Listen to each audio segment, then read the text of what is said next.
भगवान ने कहा ऐसे तो नहीं मानेंगे, एक काम करो, हम तुम्हें ये फल देते हैं, ये फल ले जाकर के आप अपनी पत्नी को खिला देना, सुंदर पुत्र होगा।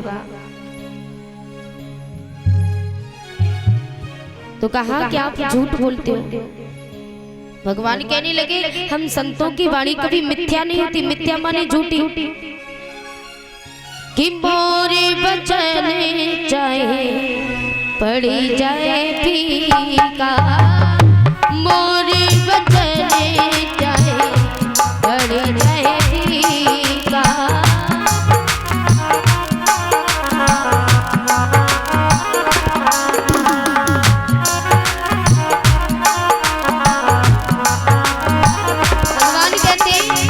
मोरे बचन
चाहे बढ़ जाए फीका,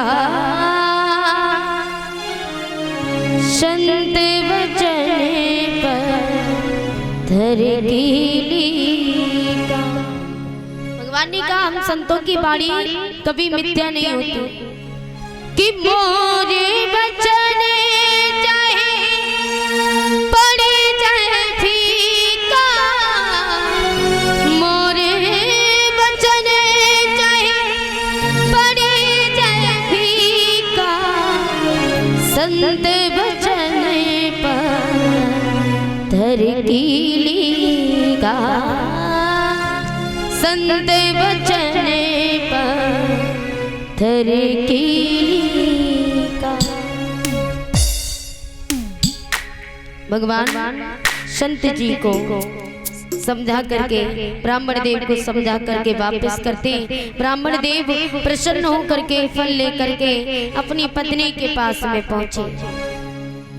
पत्नी को फल दिया और कहा कि आप इस फल को पान कर लेना, तुम्हारी बहुत सुंदर संतान होगी। फल को देकर के आत्मदेव जी वहां से चले गए।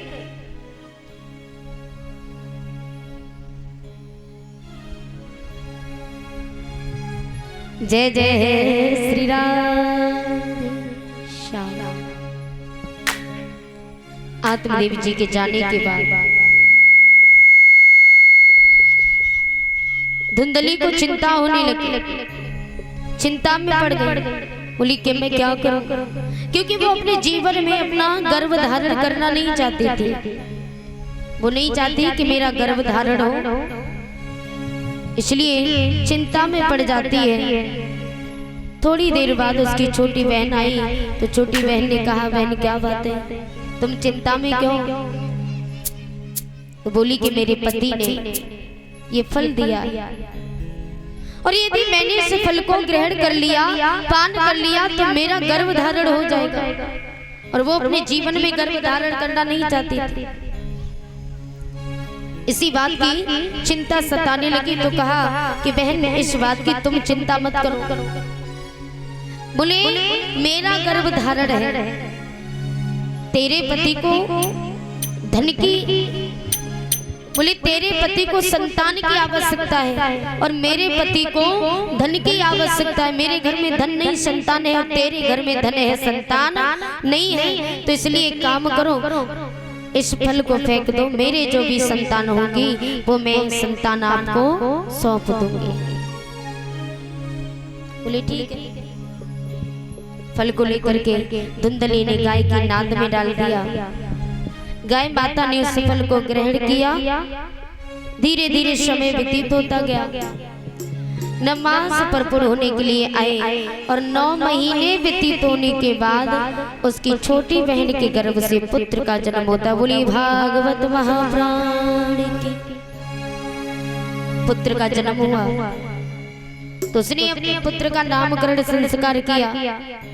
तो जैसा खुद का नाम था अब वैसा ही नाम पुत्र का रख दिया। धुंधकारी पुत्र का नाम रखा। मैया का नाम तो धुंधली है ही और पुत्र का नाम धुंधकारी रख दिया। मैंने बताया यथा नाम तथो गुणम, जैसा व्यक्ति का नाम होता है उसके अंदर वैसे ही गुण पाए जाते हैं। उसी के ठीक 8वें दिन बाद गाय माता के गर्भ से पुत्र का जन्म होता है। जिनका नामकरण संस्कार किया तो उनका नाम गोकर्ण पड़ा। बोलिए गोकर्ण जी महाराज की। गोकर्ण जी का जन्म होता है। अब उनका नामकरण संस्कार किया तो गोकर्ण जी का नाम गोकर्ण पड़ा। अब गोकर्ण नाम क्यों पड़ा? गोकर्ण नाम इसलिए पड़ा क्योंकि उनके जो कान थे वो गाय के समान थे। संस्कृत में कानों को कर्ण कहते हैं। कर्ण माने कान, तो उनके कान जो थे वो गाय के समान थे, इसलिए उनका नाम गोकर्ण पड़ा है। बोलिए भागवत महापुराण। गोकर्ण जी का जन्म होते धीरे धीरे गोकर्ण जी बड़े हुए, भगवान के भजन में विलीन हो जाते, भगवान का भजन करने लगे।